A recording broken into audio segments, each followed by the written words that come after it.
नमस्कार दोस्तों, मैं संदीप कुमार कौशिक आप सभी का आपके अपने कार्यक्रम एस्ट्रोनोलॉजी 456 में हार्दिक स्वागत करता हूं। दोस्तों, आज बात होगी कुंभ राशि मई माह 2025 में इन्हें क्या क्या सावधानियां बरतने की आवश्यकता है और किन क्षेत्रों में इन्हें धन प्राप्त हो सकता है, सफलता का मूल मंत्र क्या होगा, इसी के बारे में आज चर्चा है। जैसा कि आप लोग देख ही रहे हैं, इनका चार्ट दूसरे भाव में शनि, राहु, शुक्र और बुध विराजमान है। तीसरे भाव में पराक्रम भाव में सूर्य है। चतुर्थ भाव में इनके गुरु हैं और मंगल जो है छठे भाव में है। केतु जो है अष्टम भाव में। इसके अलावा 15 मई को सूर्य और गुरु जो है अपना राशि परिवर्तन करेंगे। सूर्य जो है वृषभ राशि में पहुंचेंगे और गुरु जो है वो पहुंचेंगे मिथुन राशि में, यानी कि 5वें भाव में और चौथे भाव में आपके ये दोनों ग्रह पहुंच जाएंगे। 18 मई को जो राहु है वो कुंभ राशि में गोचर कर जाएंगे और इसी के साथ जो केतु है वो आ जाएंगे आपके सिंह राशि में। यहाँ पे दोस्तों एक तरीके से देखा जाए बहुत अच्छा संयोग बना हुआ है, लेकिन जो आप लोगों को सबसे ज्यादा सावधानी बरतनी है, वो भी खासतौर से नौकरी पेशा लोगों को, वो ये है कि अपने ऊपर बहुत ज्यादा संयम की आवश्यकता पड़ेगी। क्योंकि आप लोग देख रहे हैं मंगल जो है इस समय आपके छठे भाव में। यहाँ पे आप लोगों को उतना सीधा होना पड़ेगा या ये कह लीजिए उतना डाउन जाना पड़ेगा जितना आपने शायद सोचा ना हो। यानी कि नौकरी कर रहे हैं तो सावधानी बहुत बरतनी पड़ेगी, अपने मुंह से कुछ गलत ना बोले और आप जो है एक तरीके से अपने बॉडी के ऊपर थोड़ा सा कंट्रोल करें, किसी को सामने वाले को शारीरिक क्षति ना पहुंचाए। यहाँ पे सबसे बड़ी दिक्कत यही होगी आप लोगों के सामने। जो सबसे बड़ी चुनौती है कुंभ राशि वालों के लिए, वो सबसे बड़ी चुनौती यही है कि अपने ऊपर संपूर्ण कंट्रोल रखना है। हालांकि राहु जब 18 तारीख को आपके प्रथम भाव में पहुंचेंगे तो कुछ ना कुछ चेंजेस आएंगे, आपके दिमाग में आइडिया आएंगे और उस कारण से आप लोग जो हैं मंगल के प्रभाव से थोड़ा सा बाहर निकलते हुए दिखाई देंगे। यहां पर आप लोगों को एक तरीके से कंट्रोल करके चलना पड़ेगा।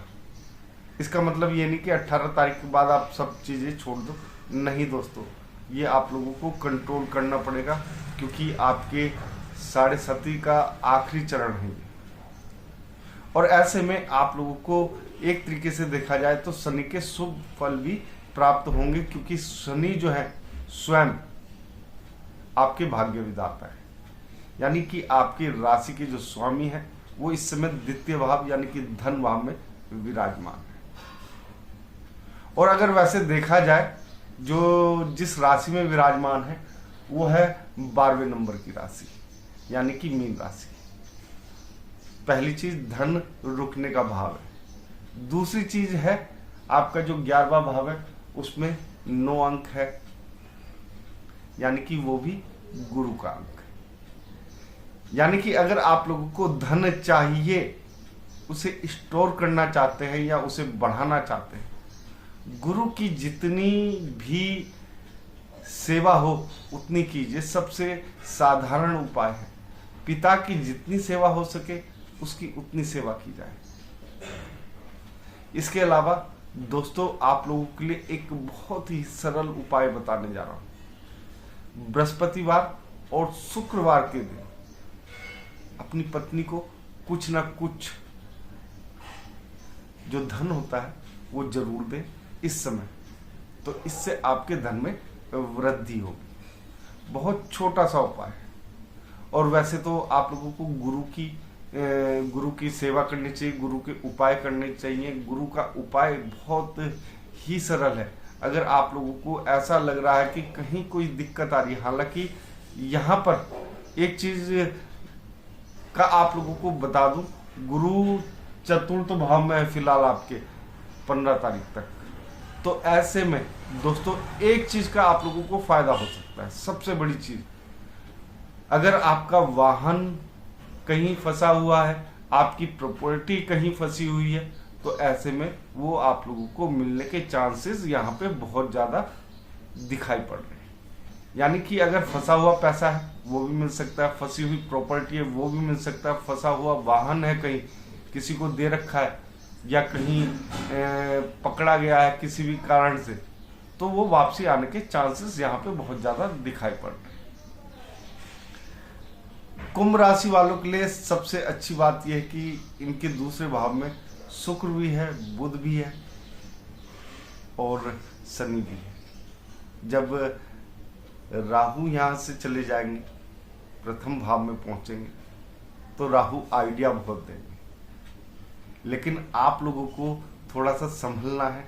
यहाँ पे राहु के आइडिया हैं, वो आप लोगों को थोड़ा सा ऊपर नीचे कर सकते हैं, तो इससे थोड़ा सा आप लोगों को सावधान रहना है कि राहु को अपने ऊपर हावी ना होने दें।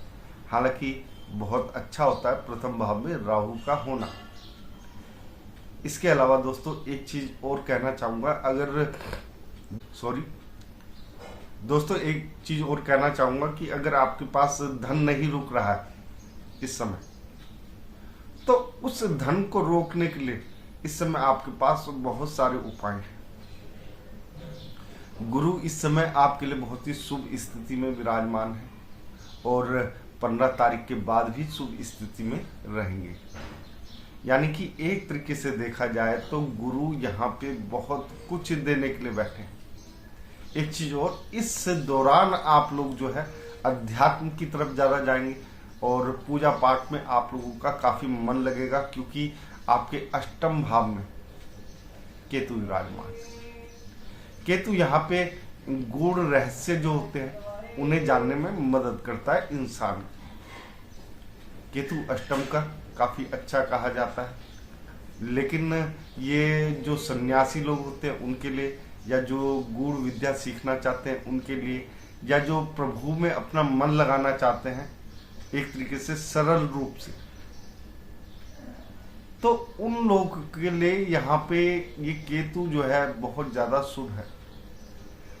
वाहन में वृद्धि होगी, आपकी प्रॉपर्टी में वृद्धि होगी। यहाँ पर एक तरीके से देखा जाए तो शनि का ये जो 7.5 का अंतिम दौर है, इसमें शनि जो है आपकी झोली भरने को तैयार है। दोस्तों यहाँ पर आपके जो राशि स्वामी है शनि, उनके भी आप लोगों को उपाय करने हैं। शनिवार के दिन पीपल के वृक्ष में, यानी कि पीपल की जड़ में आप लोगों को गाय का दूध और उसमें काले तिल मिला के अगर आप लोग चढ़ाएंगे तो बहुत सारी और जो चीजें हैं उनसे भी आप लोगों को मुक्ति मिलेगी। बहुत सारी जो अड़चने हैं उनसे मुक्ति मिलेगी। सबसे ज्यादा जो ख्याल रखना है इस दौरान आप लोगों ने, वो ये है दोस्तों, अपने मन के ऊपर बहुत ज्यादा कंट्रोल करके रखना पड़ेगा आपको। यहाँ पर अगर मन को कंट्रोल नहीं कर पाए तो दिक्कतों का सामना होगा। हालांकि मैं पहले भी कई उपाय बता चुका हूँ इन सब चीजों को लेकर, लेकिन यहाँ पे मन को कंट्रोल करने के लिए आपको शिव जी को जल भी अर्पित करना पड़ेगा। दोस्तों आज के कार्यक्रम में बस इतना ही। अगर आप लोगों को हमारा कार्यक्रम पसंद आया है, कमेंट बॉक्स में जय श्री राम अवश्य लिखें और आप सभी मित्रों को भी हमारा जय श्री राम।